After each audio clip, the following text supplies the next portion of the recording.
Hey guys, this is Judd at Maranatha. Thought I'd give you a quick rundown of some of the equipment and some of the settings that we're using for our live stream. Thought maybe this might help you avoid some of the pitfalls that I've made, some of the things that we've discovered, and also some of the equipment that we have started to utilize and has helped us quite a bit. First, we'll start with the computer. And just for a quick reference, we had been doing our live stream with a 2012 Mac Mini and quickly realized that as we wanted to up the resolution a little bit, it could not handle it. So what we have just recently purchased is a Dell Optiplex 5070 MFF MLK. It's a Dell Optiplex microcomputer. I'll switch this around so you can see it. It's the little black one right there. It's right next to the old Mac Mini. Just to give you a little size reference anyway. It's pretty compact. And it has an i7 processor. It came with 8 gigs of RAM.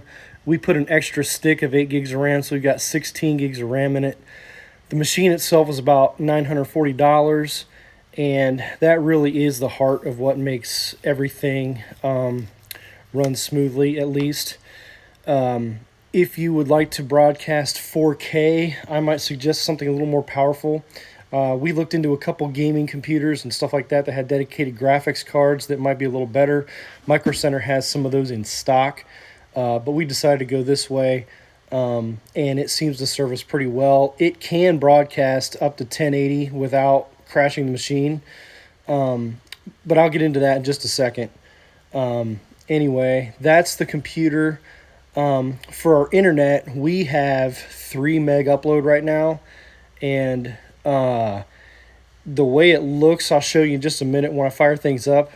It looks like we're not really overwhelming that at all, broadcasting just a little bit below HD, but if I broadcast in 1080, it will make people look a little pixelated and they jump around a little bit. So I have backed it off just a hair. And with good camera lenses and stuff like that, you can tell it's not HD and it looks a little bit live streamy, but it's still pretty good. So anyway, we've got 3 meg upload. We might try 7 and see if that helps us out. So maybe we can potentially broadcast in 1080. But I think if we do that, it will pretty much max out what our computer can handle with that processor. Now, if you are Mac people, I personally am mostly a Mac person, but we decided not to get a Mac in this situation. But I understand the Mac Minis with the T2 chip seem to be pretty good. The T2 chip was originally meant for facial recognition and better security features, and sort of a side benefit of that is it handles graphics well enough to broadcast on your streaming fairly well. If it has a T2 chip, there are a couple of them, a couple of Macs that have that, but not all of them. Post 2018, and probably the Mac Mini is one of the most cost-effective ones. I think that would be also about $1,000 for one of those. Our cameras. Let me switch this around so you can see what our cameras look like. We used to have just one camcorder, but I bought 2 of these. This is a Panasonic Lumix G7. I've got one here, and I've got one over there. And there's a reason I have 2 of them. The first is this particular lens. I'll put maybe a description or something like that. The one that is facing the stage from the center, I wanted this lens to have a power zoom option. So if we would need to zoom anything, that's what this rocker right here is. You can see that it'll be a little cleaner zooming than what the typical DSLR camera would be. So I wanted to have one lens that could do that, but by virtue of using that focal length, our stage is wide enough that this lens can't see the whole stage. So we have another camera over here with just a kit lens on it, and I'll have to put a description exactly what it is, but it's just a real cheap kit lens, but the quality's still pretty good. But it is a little bit of a wider angle, and it can see the whole stage. And then when we incorporate our switcher, we can have a person standing here and a person standing here and keep it on one shot, follow somebody around or zoom in or whatever. and then have this person getting another shot ready and switch to it or whatever, and make a fairly high quality broadcast once I get a couple people trained how to run these things, and we're working on that right now. The reason that I decided to go with these cameras instead of camcorders is for the cost. I think each camera, one of these cameras with that lens, would be about $500, give or take a little bit, just depending on whether you find one on Amazon or eBay, or if you get one new or used or whatever. And then that zoom lens was about $400, as opposed to a fairly good camcorder, which would be around $1,000. I decided to get two of these in case we would ever decide to do more vlog type of stuff or anything like that. These cameras work really well for that. Now, they are micro four thirds sensors, so if your building is very dark, these might not be the best for you, but as long as you got lots of light, these do pretty well. And you'll notice also on our stage, I put a couple light towers, and part of the reason for those is for set dressing, but it's also to give the camera a color reference, because sometimes digital cameras have trouble telling the difference between a person and a brown wall. So that's the reason mostly for the colored lighting on our stage, is to make a person not look pink. And these cameras do have custom white balance and, you know, some pretty good stock white balances anyway. So I have pretty much just set these white balances for dark. I tried custom white balances and they looked really cold, so I've just left them dark and they work out pretty well. Now, this tripod, if you're going to be panning and zooming and tilting and things like that, you want to have a fluid head tripod. This particular one I just bought off of Amazon, and I'm not really convinced that it's actually a fluid head. Maybe it is, maybe it's not, but it's pretty big and it works fairly well. It is a where's my tripods? Pangshi VT-1510. I'm assuming it's just some sort of really cheap knockoff that I got on Amazon. It was probably 40 or 50 bucks. It works pretty well.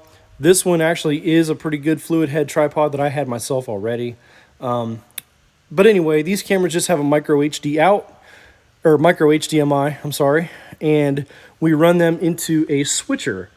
This here is our Atem Mini, and we actually downgraded from an Atem 4K Studio to this because I was able to sell the Studio and it was worth quite a bit of money, so that's what allowed me to do some of the upgrades in here. And we use this switcher to dictate what's coming into OBS. So I've got our screens, you see up there, we've got whatever's displaying for the congregation. This is our presentation computer. It's running ProPresenter, and this is output into the switcher, and I've got it on input 3. And then this camera here is input 1, and then that camera there is input 2. And the way we've been displaying lyrics, since I haven't had a person sitting here, we usually just leave it on the wide shot, which is number 2, that camera over there. And this little switcher can do picture in picture. And I've got it set up. Well, somebody changed some settings, so I need to fix that. But anyway, it pops up this display over here, and you can change that size. You can change its position on the screen, wherever you want to do. And my plan in the future is actually to, instead of having picture in picture up here, do like a lower third or something like that. So this switcher comes with some software that is the Atem Mini software control. So I click on that, it opens up over here. And what I will eventually do in the future is I'll take this picture in picture off. So now that's gone. But I will use a Luma keyer. There's a number of different ways to do this, but I will use a Luma keyer, and you just set your inputs to the right input and fill source, and you just hit on air. And now, so long as I pick the right backgrounds, it will show it will key out the background, and then whatever lyrics I have, I can pare these down to 2 lines and stretch it out and make it slimmer and then put it on a lower third or something like that. That's more of the industry standard, so that's probably what I'll do in the future. But for now, I'll take this off and then go back to our picture-in-picture. That's what we're using now for lyrics. And then also, when we are going to be presenting anything that you want to see, you want the whole screen, like you're showing a video or something like that, you can get rid of that and just use it as the input. So that's how that's going to go. So I've gone over the internet, the computer, the cameras, the lenses, and I will put a description or something like that either in the YouTube, or I'll email you guys what these lenses are. One of them is a power zoom, the other was not a power zoom. The tripods, the switcher. Also wanted to let you know one thing that we did try. Instead of using the switcher for this kind of stuff, you can use something called NDI siphon. That's this little guy right here. What that does is take whatever you want.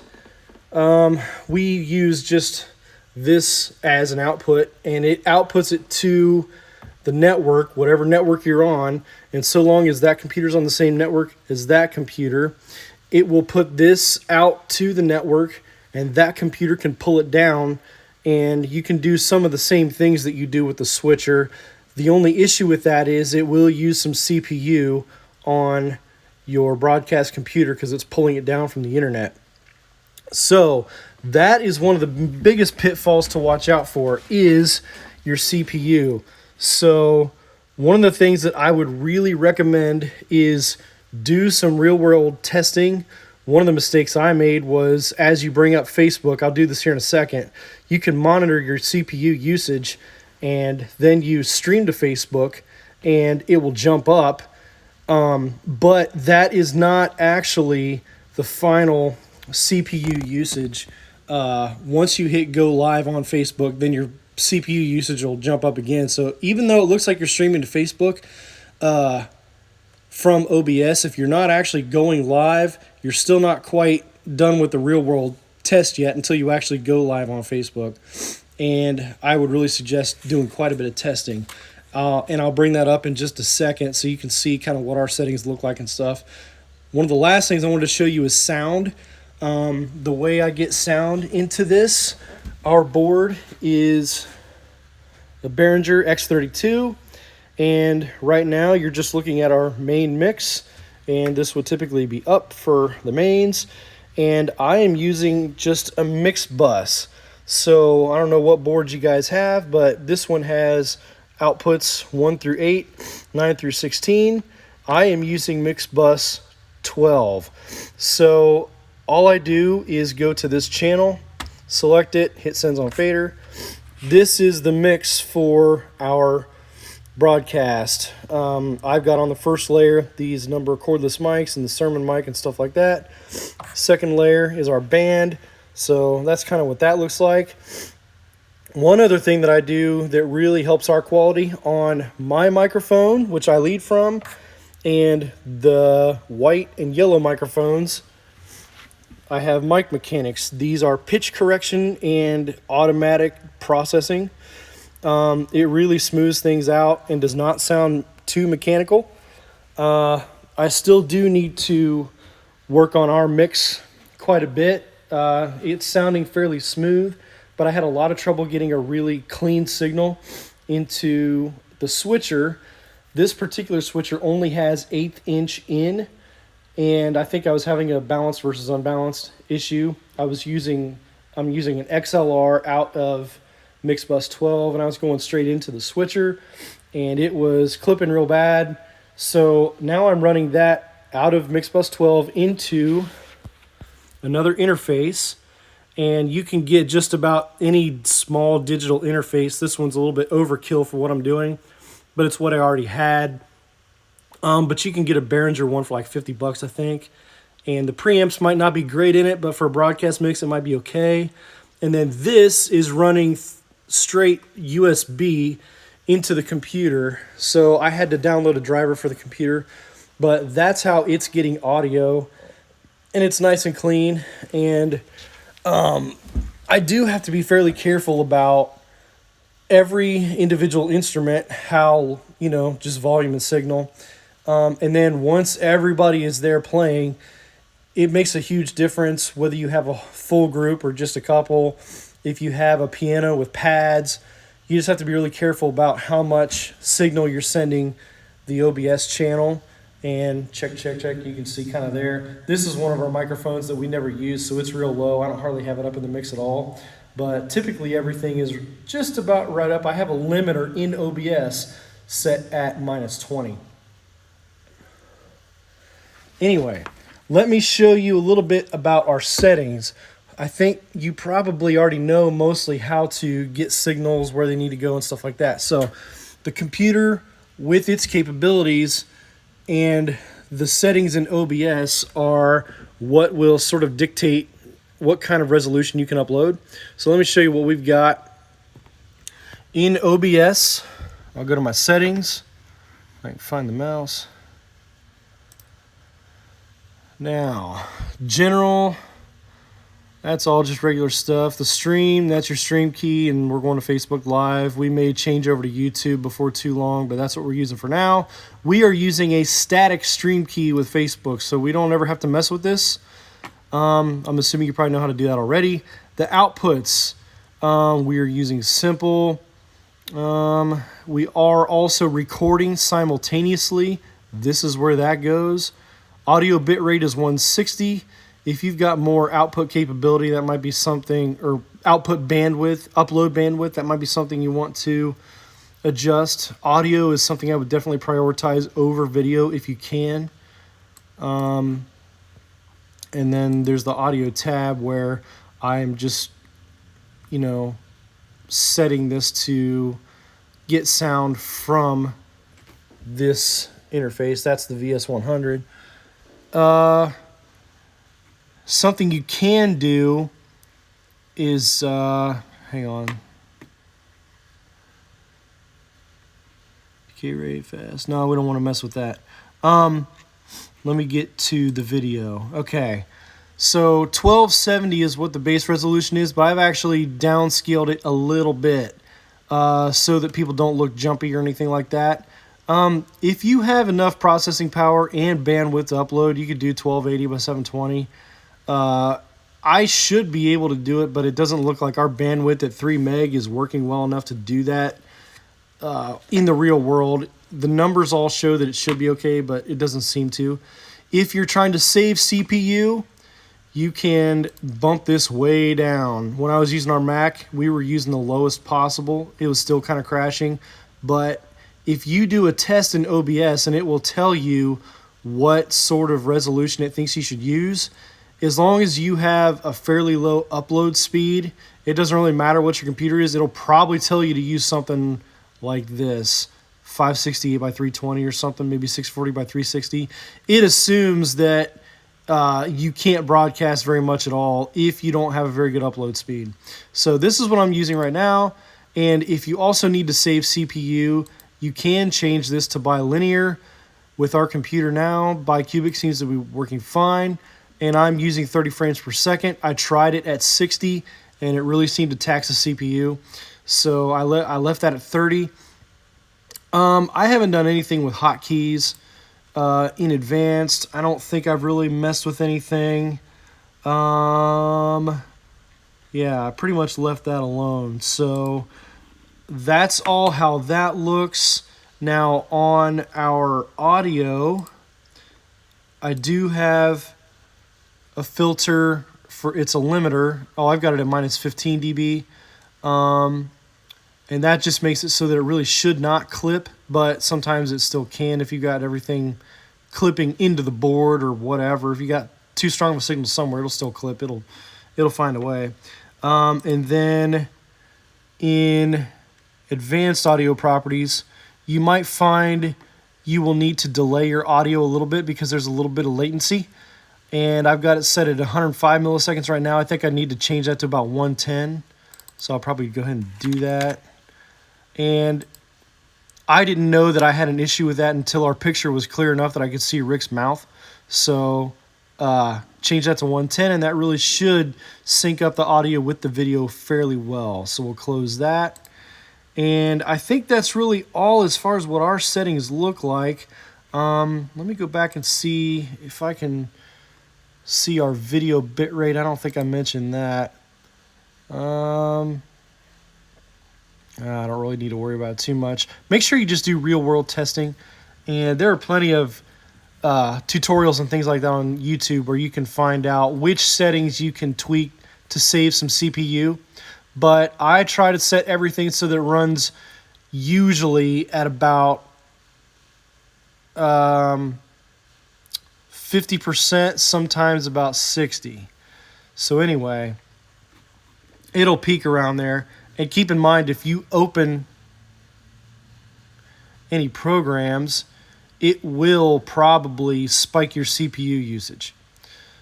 Okay, so let me get rid of that. And I'll show you what it looks like. Actually, I'm going to cut this and get something ready real quick, and I'll come right back. Okay, I'm back. I've gotten our Facebook page ready to broadcast, and I brought up our CPU monitor, and I'll show you how this works. So here we're at the Facebook page. You probably already know how to do this. Got the regular stream key over here. So I am ready for live video. Our CPU right now is right around 27%. In OBS, it will show you right at the bottom there how much CPU OBS is using. Once you start recording and streaming, that will jump up some, but that is not your total CPU usage. That's only what OBS is using. So here's what you pay attention to over here. So here we go. Once I hit stream and record, then we're over at Facebook, and it's getting ready. I'll go ahead and hit play. And so it is ready. Now right here we have jumped up to right around 38%. And I'll kind of monitor that for a minute. That's looking like it's fine. So when we get ready for service, this is the display that we typically want. There will probably be about a 15-second delay, so that'll pop up over there in a minute. But I will go ahead and hit go live over here. We'll see what it does to the CPU.